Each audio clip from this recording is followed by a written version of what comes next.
The sixth change before, it was necessary, but I'm happy that it worked. Yeah, it's very generous because for a goalkeeper, this is the big moment, the shootout, yes. And it's particularly when there's a trophy at stake. But there is proof that Kepa is better in this discipline, and these guys are true team players. And I'm happy that for Kepa, and I'm happy for Edu to have a goalkeeper like this who is not pride and that does not show the pride to not step off the field. He's happy to do it for the team and take this for the team. It's top. And it was a very competitive game throughout, a test of endurance, of stamina as well. Yeah, was tough. 120 minutes out of more or less nothing. We were very strong in the first 30-35 minutes. Then we lost a bit easy balls, lost a bit of pace after our goal. Second half we were too passive, too many ball losses. They equalized, well deserved.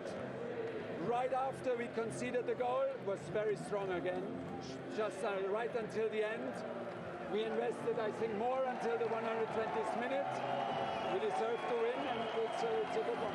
Quick update on Ziyech, the injury. Is that a big blow, or is it just something that'll keep him out for a while?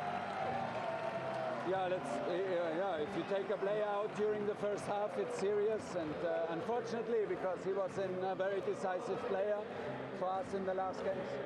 Little debate with Unai Emery about the Rudiger tackle we saw continued down the tunnel. Hard but fair, is that your review? No, with him was no problem. With somebody in his staff who was a bit too loud, but yeah, okay, it's like this. We thought it's an English tackle. They thought it's a foul.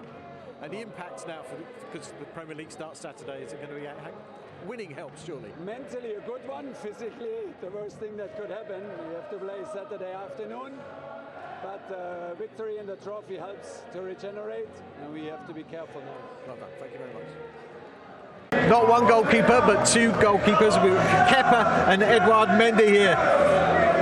Now, what a way to come into a game, and what a way to win it. It must feel fantastic. Yeah, it's not a typical situation, you know, but we arrived to penalties. Edu did a fantastic job. It was a tough game against very difficult team. So finally we won, and we are so happy. You know, I think all the team did a fantastic job, and we have the medal. And Edouard, were you surprised when you saw the board go up? You knew this was coming, did you? It's so noisy, sorry. Did you know this was going to happen? Of course you did, it's all planned. And you were happy with this? Of course I'm happy because we won.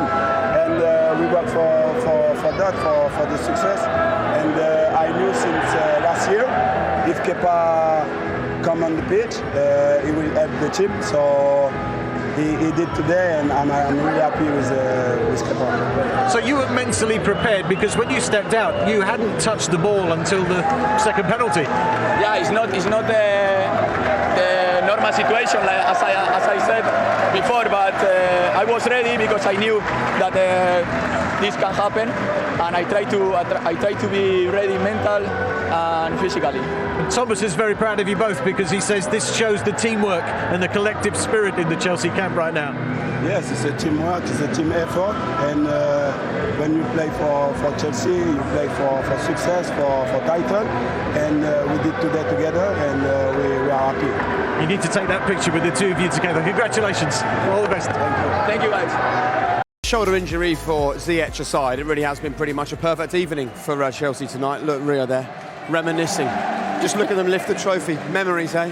Yeah, I just love seeing them enjoy it. I think I always say this, I don't know if I enjoyed it enough when we won trophies in my time, but these boys sure do know how to enjoy it. That's also why you won trophies, because you were...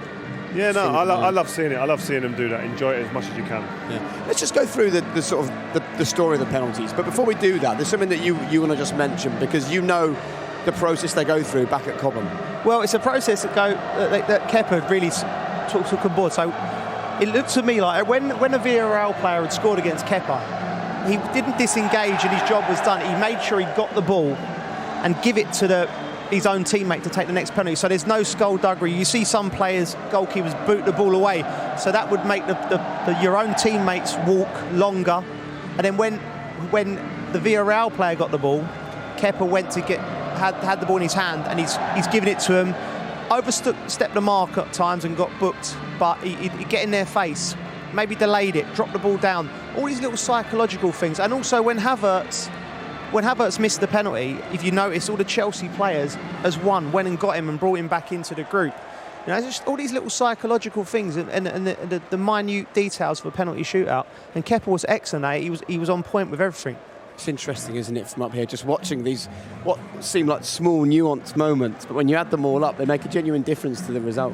Well, I think penalties are as much psychological as they are technical. You know, even it's like quite abstract. Even the walk down to the penalty touch, like it's not normal. It's not what you do in football. So I think as much as you can get into the opponent's head, and the goalkeepers that do it, even Kepa, there was times he was pointing at, to where to shoot. All those little things, if you're not confident as a penalty taker, the chances of you missing go up. Well, let's go through then the story of the penalty shootout and taking off Mendy, who had a brilliant game, and bringing on Kepa. And let's be totally honest, we were confused by the decision, weren't we, at the time? Yeah, because we weren't in the know, and it's not something that's done on a regular basis. So to see the number 2 goalkeeper come on at this stage, who's not overly renowned for being a great penalty stopper, it was like we saw it as a risk. But that's the psychological warfare that goes on, and he's just trying to get that little bit of a one-upmanship on his opponent. And doing that, it's scary enough when you walk up to a penalty in these situations. So for a goalkeeper to make it even more of a daunting situation, it is great. But he had confidence. I smelt confidence when he was in that net. He's not as big as Mendy, but he had a confidence about him that makes you sometimes as big as other people, because that it comes off of you and it goes on to the opponent, and he's probably thinking, oh my God, he's used to this situation. He looks like he wants this, but he was good, man. That's the bit I loved there. That's what he means something to that squad, the way that they received him after that. Yeah, that doesn't happen if you're not a popular member of the squad. They celebrate, but everyone to them, the doctors, the kit men were over there celebrating with him. So that happened. But one word he looked in charge. He looked in control of the whole situation, didn't he, Kepa, when he's dealing with it. So this might be something you start seeing more, like with managers having penalty specialists, You've got to remember as well, this is Kepa. This is the same Kepa who refused to come off a few years ago. No one liked it. It didn't look good. Obviously he's had a bit of an arc of a journey, and now he's a real popular member of the squad, has accepted that he's not the first choice keeper. But it's just great to see there, even Mendy hugging him, and the team spirit is going to be massive for Chelsea, and it's great to see. Well, I'll tell you what, we can hear from them both the goalkeepers, onto the both of them. Right, let's talk then about where this leaves Chelsea for this season. You've got Romelu Lukaku set to come in. This is a Chelsea team who seem to have Manchester City's number after the past few meetings they've had. What can they do this season? Contenders, for sure. I think obviously Man City will go in as favourites because they won the league convincingly last year, but Chelsea have been consistently improved. He'll have a pre-season under his belt with the players, so Chelsea will be contenders on the Premier League front for sure. Champions League, it's difficult to win it back-to-back. We've only seen it once with Real Madrid, so that'll be difficult, but Premier League certainly, and these boys will be focused on that, I'm sure. Sometimes it's like whatever we think, we're going to have our assumptions, or we're going to have predictions of what we think where we think they'll be placed or what they will win. The big difference for them this season, like we spoke about before the game, is what's expected of them now. There wasn't an expectancy last season. There is now, because they've got a hand on 2 trophies. The big one, the Champions League, and then this. That winning mentality we're talking about is, you can see it's in the building. There's a real good sense of brotherhood within that squad. This team now are expected to compete for the Premier League. All the big trophies, they're going to be expected to be up there competing at the last stages. So that's a difference for them. How they deal with that is going to be the big question. For me, Lukaku is huge for this Chelsea team. And if we're talking about the difference between Manchester City and Chelsea, Manchester City still have that number 9 role, question mark. Don't know what's going to happen with Harry Kane. Obviously, Grealish has come in. But with Lukaku, you've got 20 to 25 goals in the team now, where Chelsea didn't necessarily have that last season. I think Jorginho was the top scorer. So I think that's the edge that Chelsea are going to have. If Harry Kane doesn't come in, I see Chelsea really being able to push Man City to the wire because of those goals that Lukaku will bring in. Do you think seeing Lukaku arrive at Chelsea just forces City's hand a little bit more to get that deal done? Oh, they have to go and get Harry Kane now. That for sure. And two big things I think what Lukaku brings. Chelsea's top scorer last year was Jorginho with 7 in the Premier League. You know, straight away, he's not going to score less than 20 unless he gets injured, Lukaku. His record suggests that. He's 28, he's in his prime. But also, another thing I think he benefits from set pieces. Tonight, we see the first 3 corners. Trevor Chalobah, Zuma, Rudiger attacking the ball.